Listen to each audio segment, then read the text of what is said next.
Hi, everyone. Welcome to Scoop. It is Monday, March 9th. We have quite a bit of news to get through and to today. In fact, there's quite a few different developing stories that are in progress as we're speaking at this moment. And so I want to get you caught up from the last few days of news and also look a little bit forward into the future to think about, well, what are some of the big stories in the week ahead? Just real quick here before I leap into some of the more international news, although we're going to sprinkle in a little bit of the U.S. economy in this as well. The U.S. House of Representatives is currently not in Washington, D.C. They're back in their home districts. So that's going to take a little pressure outside of Washington, D.C., take it off of our nation's capital. When you have fewer people that can jump in front of a camera, that can affect just kind of the news that you're getting during the week. The Senate is still in session, but when you don't have both there at the same time, we tend to not have quite as much news coming from Washington, D.C. overall. So there's going to be a lot of focus overseas this week, and rightfully so. But there's a few things that happened over the last few days that I want to make sure to catch you up on. So, one of the first things I want to show you today is what is called a dignified transfer.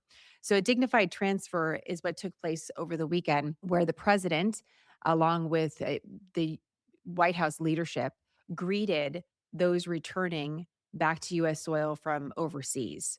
These are the bodies of 6 service members who were killed in action because of the conflict that is ongoing with Iran. I'm noticing the president is now using different language. He's talking about this as war, you know, without an official war declaration. We're sort of in that spot right now early on in this conflict where I want to use the most accurate terminology for you. If the president is using the term war, they tend to use the word conflict because we don't have an official declaration. But I'm not trying to split hairs here. I'm just trying to be accurate. And because we're in this sort of gray area still of what is this and what will it be, I think it's important to think about that. But I do want to point out that different terminology is used. The dignified transfer, this process has relatively been new in the modern era. Of course, it dates back to tradition in military. It goes back decades.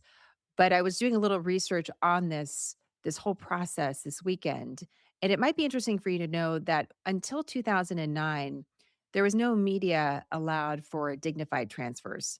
And after 2009, that was the policy of the Obama administration. The media started to be allowed to film what you're seeing on your screen here, which is the transfer of these coffins, these flag draped caskets back to US soil. The president and others being present is a show of respect. President Obama, in fact, was the first president to participate in this type of dignified transfer, although you can look back to previous administrations, for example, President Reagan, President Carter, who were also present when those killed in different conflicts or even different terrorist attacks were returned to US soil. But it didn't exactly look like this. So when we're talking about a dignified transfer, really this tradition that we're seeing on our screen right now is one that we first started to see in 2009. And again, President Obama was the first president to participate in this. The only way that the media gets to see this, though, it's not automatic. It's not that, oh, if there's a dignified transfer, the media is just going to show up. According to US military policy, it only can happen if a family allows it to, allows the media to be present. If the family says they do not want the media present, the media will not be present. So this is not something that an administration can automatically have the media show up for. And that's sort of an interesting fact. I didn't know about this because in the past, sometimes the stories of who shows up when, what is their behavior like, has become a broader news story. And I didn't realize that that was actually the policy that is currently in place. If the family of those fallen says, yes, the media can be present, the media can be present. If not, they're not going to be allowed. During this process, and I'm just playing a little bit of this on the screen for you now, you see the president salute, you see others that put their hand over their heart. It's a little tough to see here, and I'm going to pull it up for those watching on YouTube.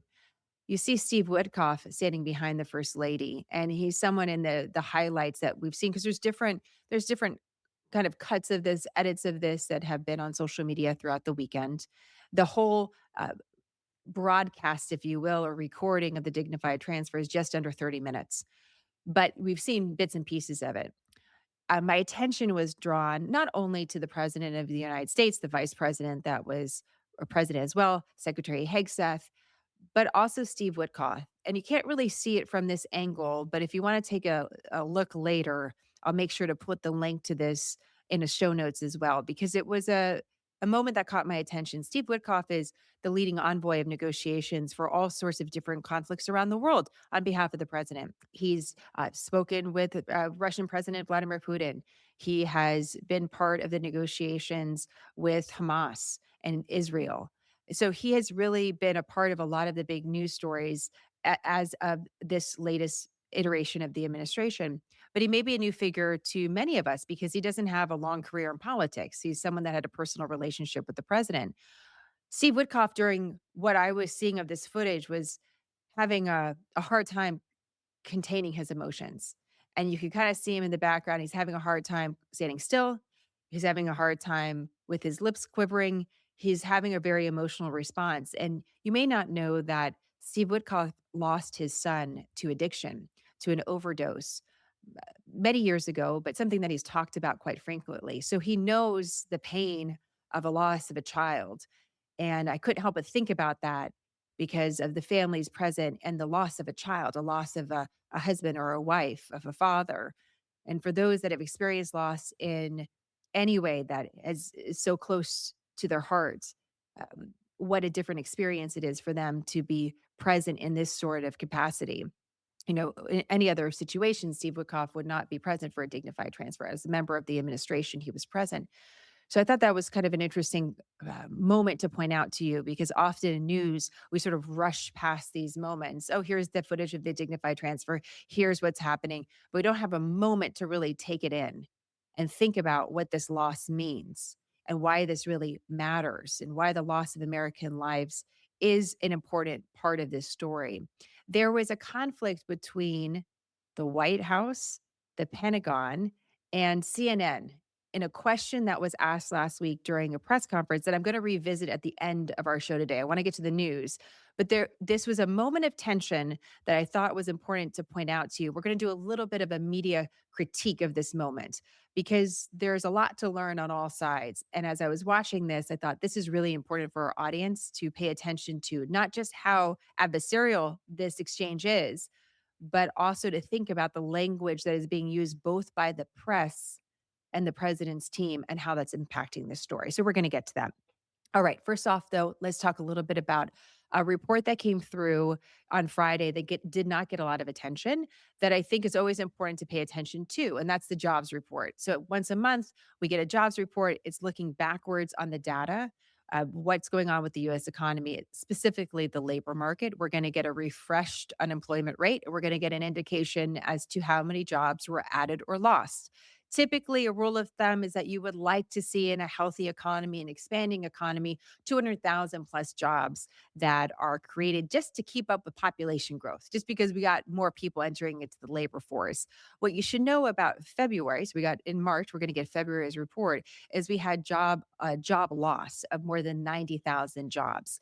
There's a few different factors at play in the past month that may not be repeated. For example, there was a big healthcare strike for a group called Kaiser that really impacted California and Hawaii. And so, as the reporting was taking place, there was a strike. People weren't working. That strike is now over. So, that should smooth out a little bit. Typically, we continue to see job growth in healthcare. So, it's unusual when we don't. And that's something we saw in this past month. Also, the bad weather, the storms can affect jobs.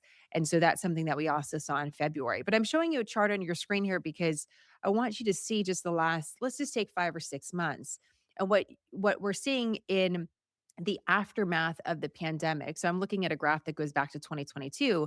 You're going to see job growth. And one of the reasons you're going to see job growth is that there was massive job losses during the pandemic. And it's something that we have to keep in mind for the data in comparison because it was such a significant historic event. But if you look at the last several months, we have seen where you're seeing dark blue is the jobs that are added and light blue below the bar graphic shows loss. We're definitely seeing job losses sporadically every few months. And when we're getting revisions, we're seeing revisions lower. So, for example, in the month of December, we saw job losses. So this is something to keep an eye on because still when you look at the research and you look at analysts, they're not quite sure what to make of the job market yet because there's other signs that are showing, well, there's a little bit of wage growth in the economy, and that looks okay. So what's exactly going on here? Bottom line is there's not robust job growth. That's without a doubt. The question is how tough is it right now for the labor market? And it seems that we're having a hard time really understanding, well, is this just, the last couple months, or is this really a bad sign going into the back half of 2026? Like, how long is this trend? Do we really expect it? The other part of this is that when we see lower job growth, there can be more pressure on the Federal Reserve to lower interest rates, to free up money, to make it cheaper for people to borrow so they can expand their businesses, and that can help the job market out. We have that kind of bubbling up with this question about, well, what's going to happen with rates? Are we going to see lower borrowing rates in America? And that going to help the economy for 2026? Well, the jobs report could be a data point to say, yeah, we need to lower rates, but then we have something else going on at the same time. So I want you to think about the jobs report. Then I want to show you this. This is oil prices. So this is also what we've seen over the last several days. We get that jobs report on Friday, and one of the big stories going into this week is oil prices. And what I'm showing you on a graph here is oil prices going back to January last year. And you can see they're kind of in a certain range. They're not going higher than $80 a barrel, not going too much lower than $55 a barrel. But then as we're getting into this week, we're seeing these really high oil prices break $100, $110 per barrel. And what we're really talking about when we're talking about oil prices is the future price of a barrel of oil. So, but we just sort of refer to it, these are oil prices. Oil prices are not moving in tandem exactly with gas prices. In the moment that an oil price goes up, you see oil prices go up, that suddenly you're going to go to the gas station down the block and your prices are going to be higher. It's not that close in tandem, but it's relatively close in tandem. And when we think about oil prices, it's immediate look to gas prices, obviously, because petroleum product, right? But we have to remember that when we see oil prices go higher, oil is so much, and petroleum byproducts is so much a part of our economy. So it's not just about, how much does it cost Amazon to deliver something to your front door? It's also about the things that we're not thinking about at all. What sort of petroleum products are needed in plastic toys? My daughter is going to be turning 10, double digits in a couple weeks. I'm looking at some toys for her. There's petroleum products in those toys. I just ordered a new pair of shoes. I will never forget. I sat down with Stuart Weitzman. Stuart Weitzman, a designer shoe company, and he talked to me at one time about crude oil prices impacting the price of a sole on your shoe because we're using rubber and petroleum products to build those sort of items that you don't even think about are connected to the oil market. So the price here is notable. The question is, how long does it stay high? So that's what you're really going to be watching this week. Here's what the energy secretary had to say about this. He was speaking on several Sunday morning shows. Clearly, the administration knows that this is a point of concern. Higher oil prices also indicate potentially higher inflation, which would make the Federal Reserve less likely to want to lower rates. So we have these different forces that are giving different messages about the economy and what borrowing costs should look like. So here's the Secretary of Energy, Chris Wright, talking about this on the Sunday shows this week. Is waged war against the United States, and they've throughout that 47 years they've tried to undermine the energy development and energy infrastructure of all their neighbors, as they're doing right now, and it's time to put it to an end. So yes, we have a temporary period of elevated energy prices, but it will not be long. In the worst case, this is weeks, this is not months, and it leads to a much better place. It leads to an Iran that's defanged, that can't threaten its neighbors, can't threaten American soldiers, and can't continue to drive up energy prices by making a mess of the Middle East. They can move to commerce, not conflict.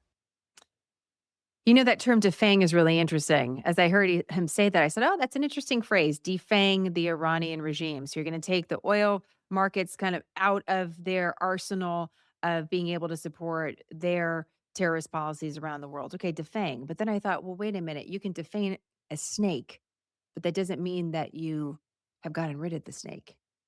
Isn't that interesting to think about? So we can defang the regime, but does that mean the regime stays? And that's one of the big questions in this conflict, which is the president has been very clear that he wants the Iranian people to choose their path forward. Well, over the weekend, we also learned that there is a new Ayatollah. The son of the previous Ayatollah has now become the supreme leader of Iran.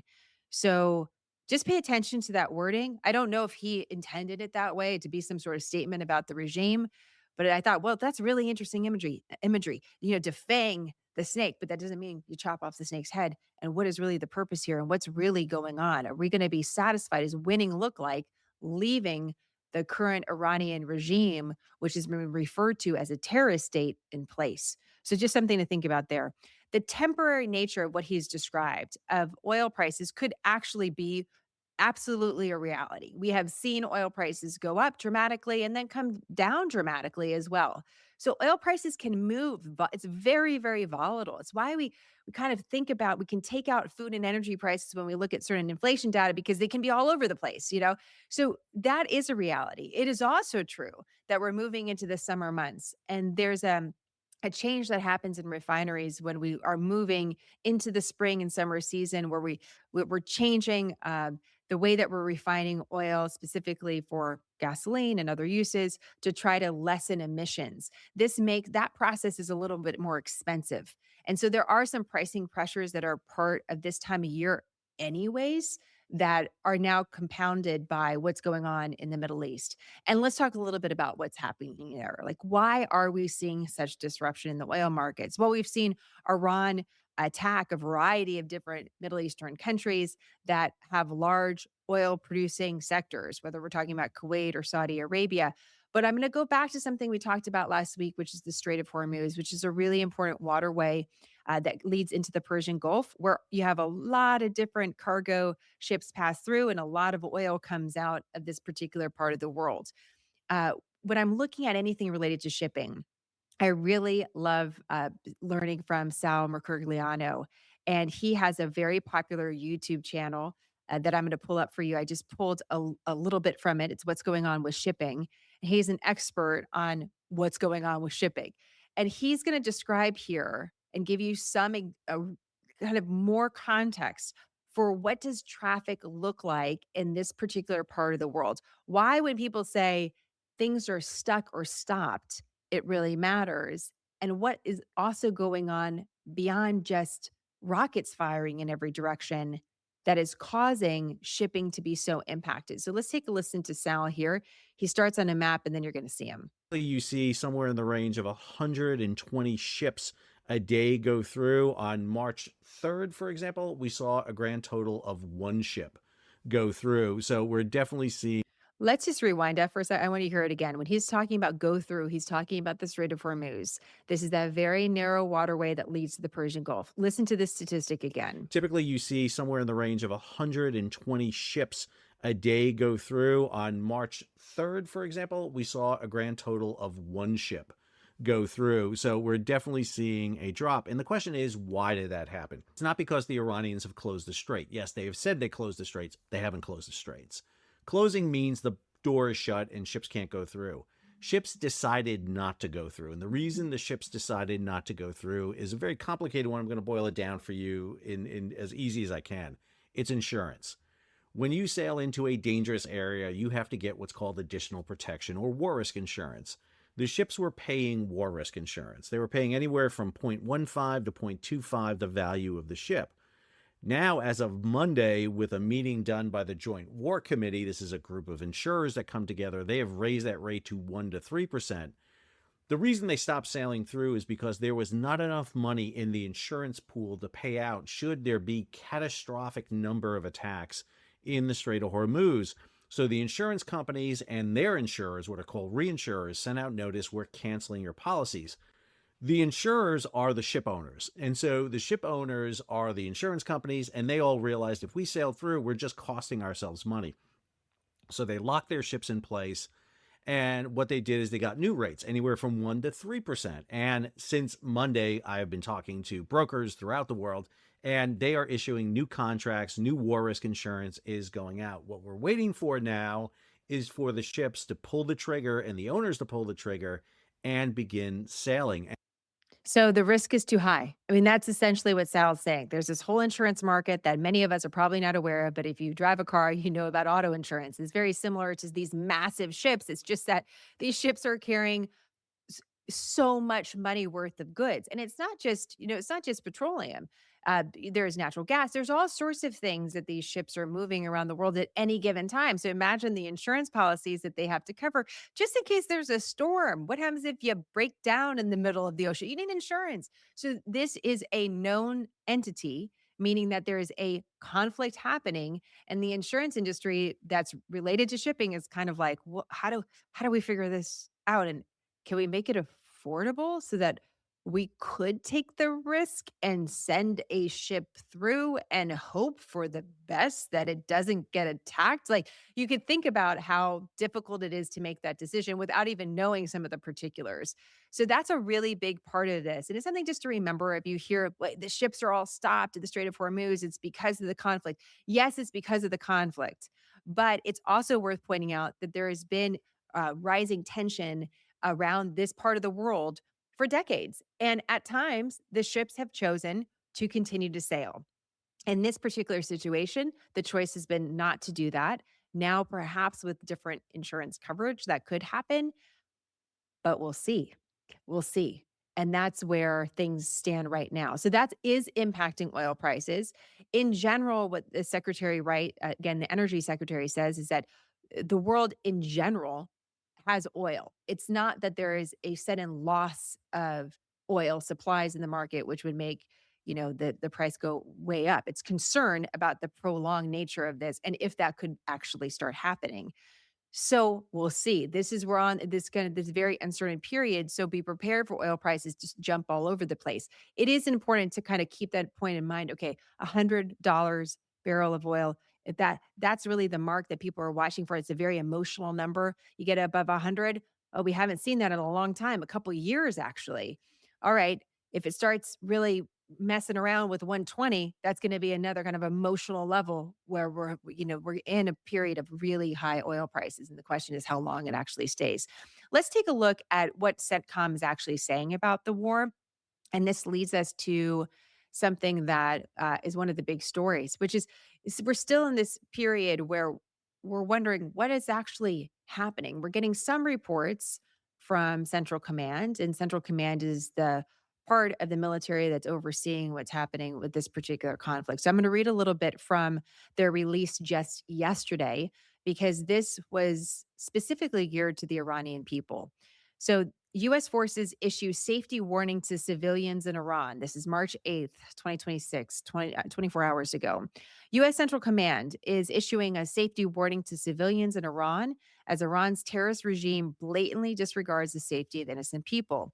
The Iranian regime is using heavily populated civilian areas to conduct military operations, including launching one-way attack drones and ballistic missiles. This dangerous decision risks the lives of all civilians in Iran since locations used for military purposes lose protected status and could become legitimate military targets under international law.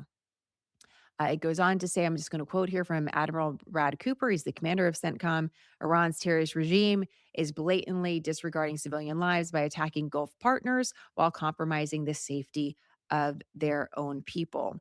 I'm going to go on, just read this one final part. Iran has launched hundreds of ballistic missiles and thousands of one way attack drones since February 28th. However, launch rates have drastically declined as U.S. and partner forces decimate Iran's military. The U.S. military is saying here they're going to take every precaution not to hit civilian targets.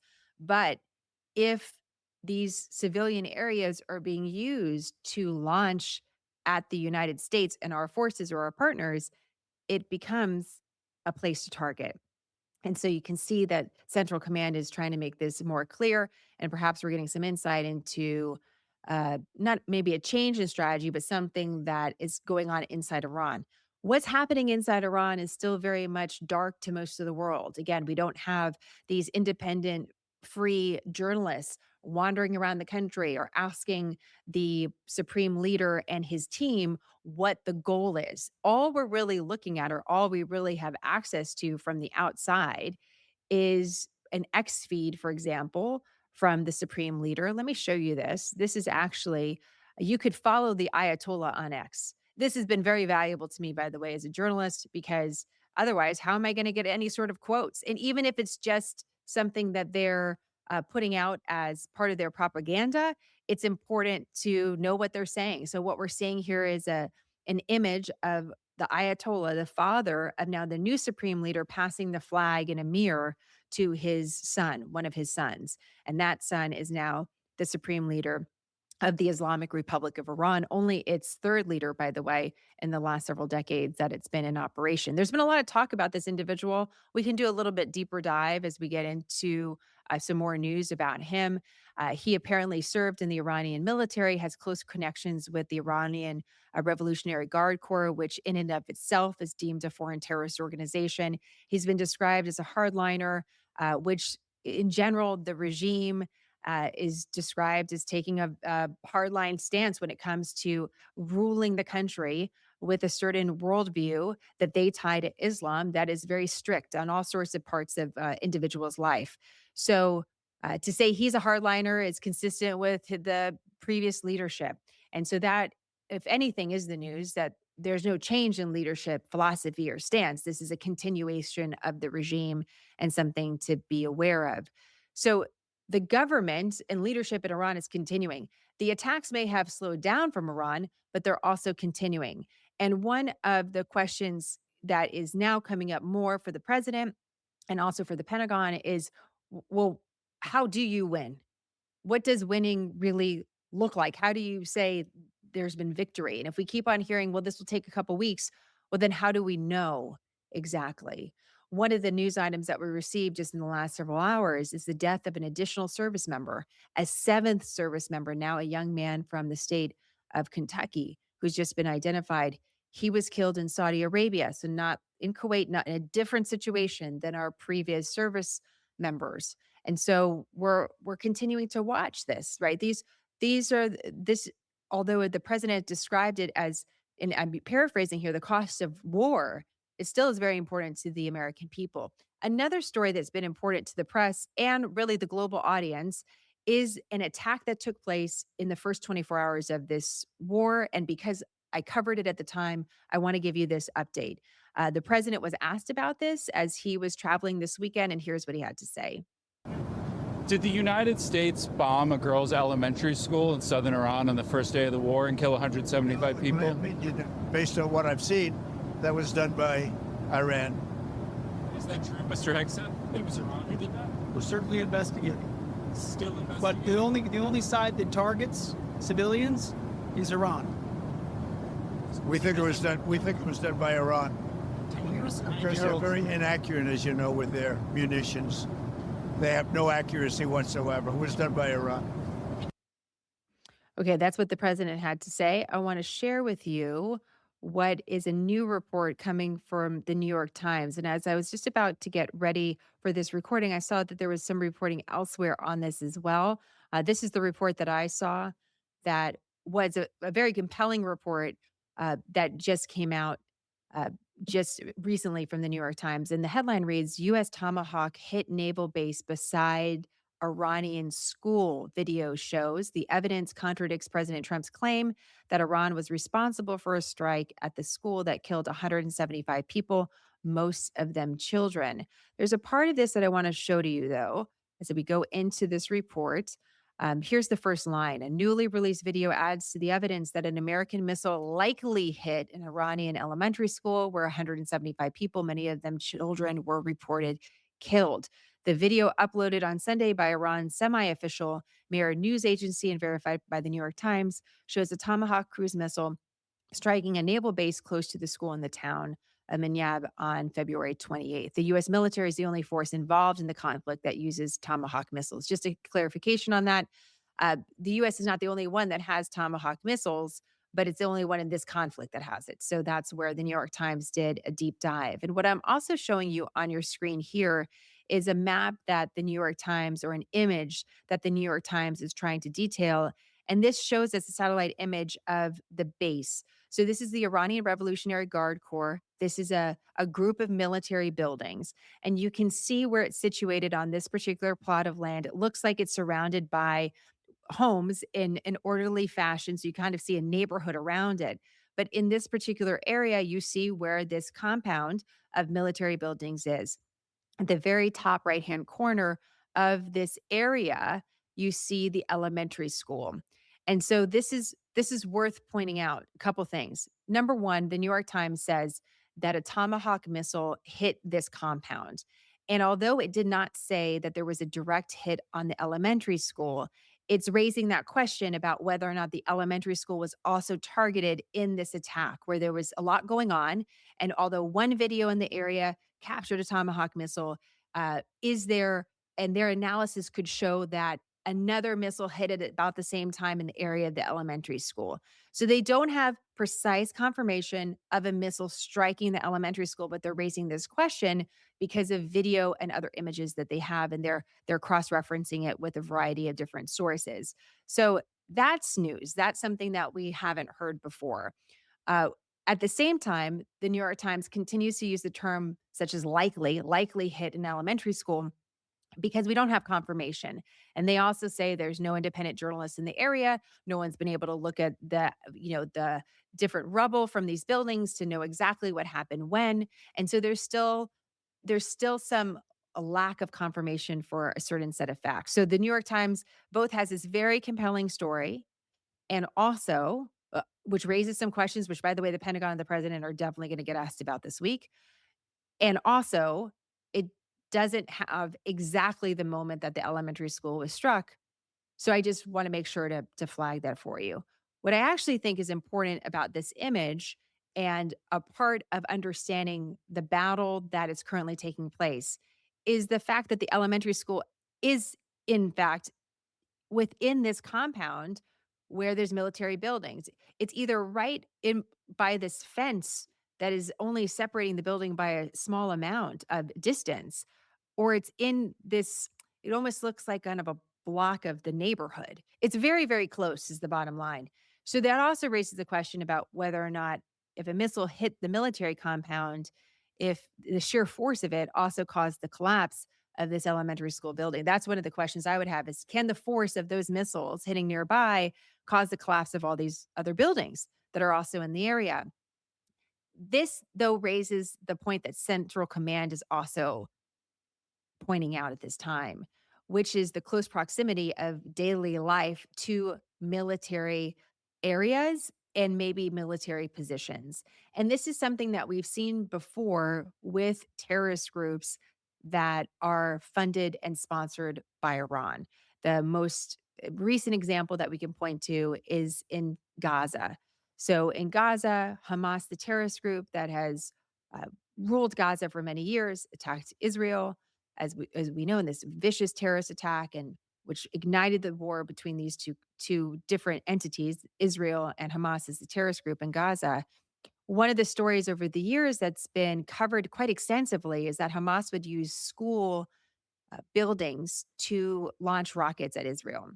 And in fact, the United Nations has also had to issue certain declarations, press releases to say even some of the UN facilities, these would be schools that a UN group would operate, have been used as launching pads for rockets, not necessarily when children were in the school, but the school facility. So that's been a complaint for years that these terrorist groups do this. So not only schools, but hospitals, and are hiding amongst the civilians for a reason because that gives them cover. They're using innocent people as cover for their terrorist operations.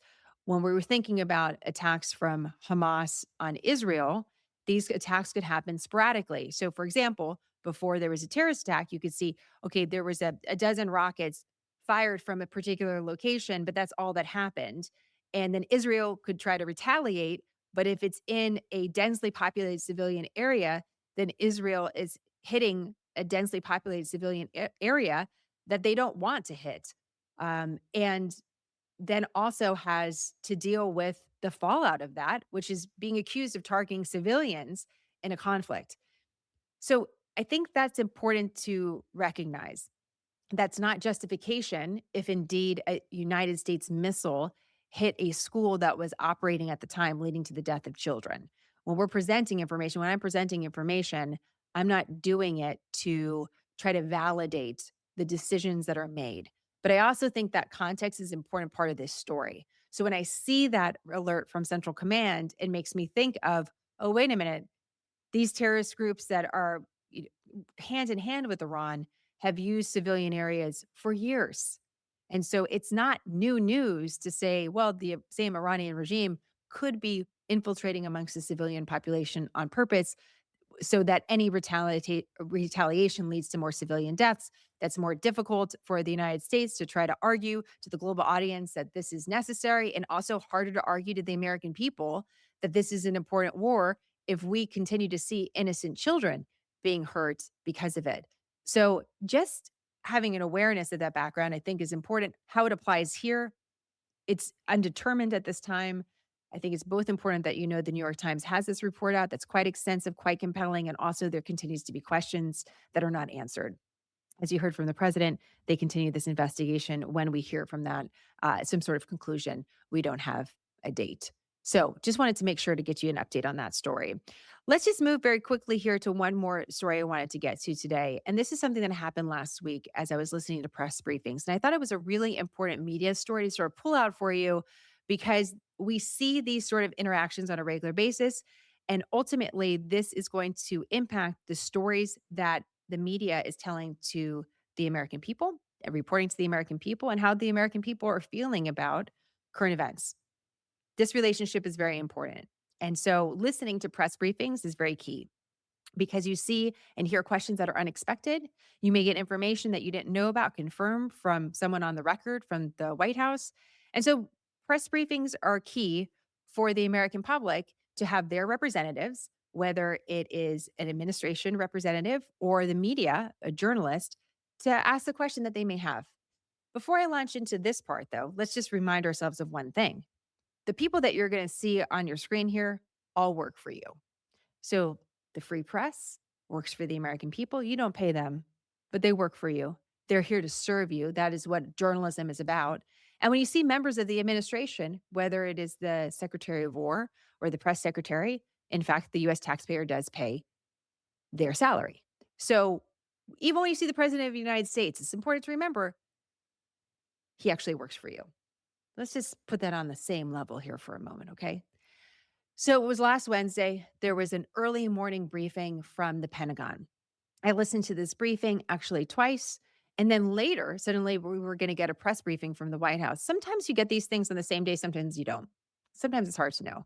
So I was surprised about this, and I was preparing a report for you. That was our midweek report. And I was listening to the White House to see if I learned anything new. And there was an exchange that bothered me. And it made me question what I had heard earlier. Here's a little bit of this exchange. Is going to attend the dignified transfer for these families. Given what Secretary Hegseth said this morning, is it the position of this administration that the press should not prominently cover the deaths of U.S. service members? No, it's the position of this administration that the press in this room and the press across the country should accurately report on the success of Operation Epic Fury and the damage it is doing to the rogue Iranian regime that has threatened the lives of every single American in this room. If the Iran Okay, hold on a second. We're going to go back to the beginning. I want you to hear it again. This is Caitlin Collins from CNN. This is not the first question that was asked. There's many questions that have been asked, and this is the question that she leads with. And I want you to really listen to how she's framing this. The president is going to attend the dignified transfer for these families. Given what Secretary Hegseth said this morning, is it the position of this administration that the press should not prominently cover the deaths of U.S. service members? No, it's the position of this administration that the press in this room and the press across the country should accurately report on the success of Operation Epic Fury and the damage it is doing to the rogue Iranian regime that has threatened the lives of every single American in this room. If the Iranian regime had their choice, they would kill every single person in this room. And so we can all be very grateful that we have an administration and that we have men and women in our armed forces who are willing to sacrifice their own lives for the rest of us in this room and for every American across the country and for every troop that is based in the Middle East. That's what these... Hegseth was complaining that it was front page news about these 6 service members who were killed. That's not what the secretary said, Caitlin, and that's not what the secretary meant, and you know it. You know you are being disingenuous. There is not... We've never had a Secretary of Defense who cares more. Drones get through or tragic things happen. It's front page news. I get it. The press only wants to make the president look bad. Yeah, As you know, we cover the deaths of U.S. service the- members under every president. The press does only want to make the president look bad. That's a fact. Especially you. No, listen to me. Especially you and especially CNN. And the Secretary of Defense cares deeply about our war fighters and our men and women in uniform. He travels all across this country to meet with them, to connect with them, and your network has hardly ever probably reported on that. You also had the chairman of the Joint Chiefs, Chairman Kane, who's a brave patriot, standing alongside the secretary at the Pentagon this morning, again expressing his condolences to these families. And I just told you that the President of the United States will be attending their dignified transfer. So please, That's not making the president look bad. That's showcasing that. And we expect you to cover that as you should. We expect you to cover that as you should, Caitlin. But you and your network know that you take every single thing this administration says and tries to use it to make the president look bad. That is an objectable fact. Okay. She's going to go back and say, that's not a fact. And I'm going to spare you from that back and forth. But as they were having this exchange, I had this moment where I thought, wait a minute, did Secretary Hegseth say that? Did I miss that part of the press briefing? Because I didn't hear it that way. But that doesn't mean it doesn't happen, especially if you're listening to a lot of questions and you're writing things down. You can easily miss something. And especially if there was something said after, maybe the press yelled something at the secretary, then he could respond. So maybe I missed it. So I went back and listened to the whole press briefing again. Here's the part that Caitlin Collins is quoting from. So she quoted a little bit there from Secretary Hegseth. Here's the section in which he says what she had just quoted him from. Are terrorists, after all, and they need to target civilians because they can't fight toe to toe. But we will find them and we will kill them. This is what the fake news misses. We've taken control of Iran's airspace and waterways without boots on the ground. We control their fate. But when a few drones get through or tragic things happen, it's front page news. I get it. The press only wants to make the president look bad, but try for once to report the reality. The terms of this war will be set by us at every step. As I said Monday, the mission is laser focused. Obliterate Iran's missiles and drones and facilities that produce them, annihilate its navy and critical security infrastructure, and sever their pathway to nuclear weapons. Iran will never possess a nuclear bomb, not on our watch, not ever. Okay, so what did you hear there? Did you hear that the president did not, or that the Secretary of Defense, Secretary of War, I know there's some controversy over that term. You heard from the secretary there. Did you hear that he does not want the press to cover the dignified transfer? Because that's not what he said. And this is a moment where I saw, and I got frustrated. Because first of all, I thought I missed something, and that would be a really big deal if the secretary, or any member of the cabinet, or even the White House said the press is not allowed to cover this. Because wait a minute, we actually had that decades ago, and now there's been a change of policy in the military, so the White House really can't do that. It really is from the families that get to make the call about press coverage, and so that would be big news, and I wouldn't want to miss that. What Caitlin Collins was trying to say there, which is she was asking a question, right? She's asking a question of the White House. Basically, do you not want us to do this because you don't want us to cover negative things? Like, it was a setup for a reaction. And when I see the press and members of the president's team argue, I get frustrated for us because there's an opportunity for more information. And really, there's a pox on both houses here in this moment. Number one, how Caitlin Collins phrased that question is disingenuous to what actually happened in the press briefing. That was inaccurate. That's not what the secretary was saying. He was saying in general, and he did repeat it a few times, that he felt that the press is reporting on things that are negative about the war, and he wants to highlight all the good things that are happening. All right, that also is something that the White House has to be responsible for, is their use of language. When you get in front of the camera and you tell everybody how great everything is going and how you're going to obliterate and annihilate and do all these things, if you use language that is hyperbolic, right? If there's hyperbole, if there's feels like there's exaggeration, that's going to raise the antenna of the press to say, wait a minute, is that actually what's happening? And the press has every right to ask you a question about it for clarification. Because guess what? The press actually can't be in Iran. So they're relying on getting on the record statements from the White House about this. What is actually taking place? But the press is also not responsible to do the White House's bidding. We are not responsible to tell you how great this conflict is going. Our responsibility is to quote directly on the record the language that is being used and how it's being described, and also to say, this is difficult to confirm. We asked for clarification on this. We were wondering if this would mean that the press would not be allowed to attend the dignified transfer, and we note that that would be a change of policy. So this is why we're asking that question.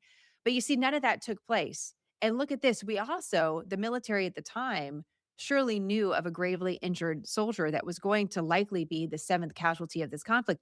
We don't really have any insight into what happened to these people and how exactly any of them were killed. We know that a tactical operations center was hit in Kuwait, but like, why? Why was that? Why wasn't there better defense there? How many people were in that building? How many more injuries have happened? If there's 50 more injuries, not 6 in Kuwait, that's a totally different story. How many questions have we really asked about that? Instead, we're going to argue over semantics here.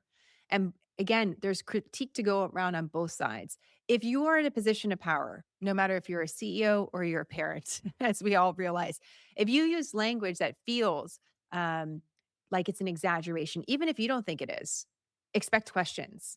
Because in moments like this, the more straightforward the language, the more black and white the information is, that's how you actually build trust. But if you come across to the media that you're trying to present something glossier than it is, it's going to raise suspicion. And that's a little bit of what's happening here with the Pentagon as they're doing these press briefings, specifically Secretary Hegseth. General Kane doesn't use quite the same language. He's a different way of talking about the operation details of this conflict. But Secretary Hegseth, other members of the administration, they're using these glowing terms. It's how the president talks. The president can talk that way. That's his style. He's been doing it for decades, right? Things are bigger, better, smarter, faster, all the things. But when members of his administration do that, it's going to raise the suspicion of the press and the American people. That's just a point of communication. That's a little communication tip. You got to be really careful when something is spectacular and really spectacular, you use the language. If it's not that way, it's better to use more straightforward language. It raises less questions. At the same time, to Secretary Hegseth's point, the media does latch on to things and create a story cycle that really wasn't the point of either the Pentagon press briefing or the White House's, which is really talking about the way forward. What does this look like operationally for the American people? Why does this conflict matter? It is not the press's responsibility to follow what members of the administration want them to follow. Let me be very clear about that. But the press does itself a disservice if it tries to make a connection that's not there. And that's exactly what that question was, which was making a leap to try to spark a little bit of a conflict. And we know that CNN and the White House joust quite a bit. This is part of an adversarial relationship. You may like it, you may not like it, doesn't really matter. In this moment, as a journalist, I would say that wasn't an accurate question. And then we got off path to a debate about the press when there's really important things that we as the press should be focused on and asking on behalf of the American people. It's not about us. It's about the people. And the more we make these exchanges about us, and the more we allow the White House to then come back at us, because Caitlin Collins is not going to get a pass from Caroline Leavitt there about the question, then we've just wasted moments, precious moments, where we could be gathering new information. And I really value the White House press corps because they are doing a very difficult job. And I've relied on their questions for years as we're doing our own reporting on Smarter News. So I say that with a plea towards everyone involved, which is we have to be, especially when there's lives on the line here. We started this broadcast talking about the dignified transfer of, Americans who put their lives on the line in the service to the country. If only all of us could behave that way, that every move that we made was with the integrity of thinking about how we are protecting or advocating for uh, the great American story, which is about the people. So it was that moment where I wanted to pull that out for you because I thought to myself, man, maybe I missed that. I want to make sure I didn't miss that. And also, this exposes something that we're seeing that may be ongoing. I want you to be aware of. Uh, you have a administration that really wants to be very clear about what they're doing and how great it is that they're doing this. You're going to have natural questions from the press that need to be allowed to be asked and should be answered. And also, the press has to behave with integrity, especially at moments like this where American lives are in harm's way. And so I just wanted to emphasize that for you because these are the moments that get the most play on social media. And since we're all on our phones, we're all seeing it all the time. And ultimately, I want the most productive use of your time. And so I would love that to always be new information rather than another fight between the press and the president's team. All right. Any questions on that before we get going? Thank you so much to our insiders who are joining us for this live broadcast. If you'd like to become an insider, please do so. It's like buying us a cup of coffee once a month. You get a great newsletter delivered to your inbox on Monday. It basically has exactly what we expect for the week, the data we expect to be released, some of the big stories you should know about so you can go into any sort of situation prepped and ready. The news does change very quickly, but oftentimes the calendar is set for some of these bigger moments. And especially if you're busy, you just want one thing to go to very quickly on a Monday or even a Tuesday. It stays good all week. It doesn't have an expiration date. This I highly suggest joining Scoop, which is our insiders. And also you get to join our live broadcast periodically, which we love having you do because then we can get questions directly from you and get them answered. I want the news to work for you again. And I want all of us, we're members of the press, to always stay focused on what is best for the American people. We're going to have different opinions on that. We're going to have different styles. And that's what makes it America great is that there is a free press with a lot of different styles. But I always want you to be able to come back and get nonpartisan news when you need it. And that's what Smarter News is about. No political agenda. We're going to talk about all sides and we're going to try to make sure you have what you need and why it matters and get you going for whatever story you're actively living out at this time because we don't want to forget that. All right, guys. More on this as we get it. We have a couple other big news stories happening around the world that are connected to Iran. And that's where I'm going to focus this week. Not so much on the operational details that are happening on the ground right now, but zooming way out to think about what are the other things that have taken place over the last several months, the last several weeks that are moving us to an entirely different world and a lot of different leadership. So we're part of a very big story that's happening right now. And it's not just about Iran. It's about something bigger than that. And that's what we're going to explore this week. All right. Thank you for your support of quick, concise, nonpartisan, smarter news. I'll see you with more on YouTube, on podcasts, on social media platforms everywhere. And as always, thank you for spending a little bit of time with us. Have a great week, guys. I'll talk to you later. Bye.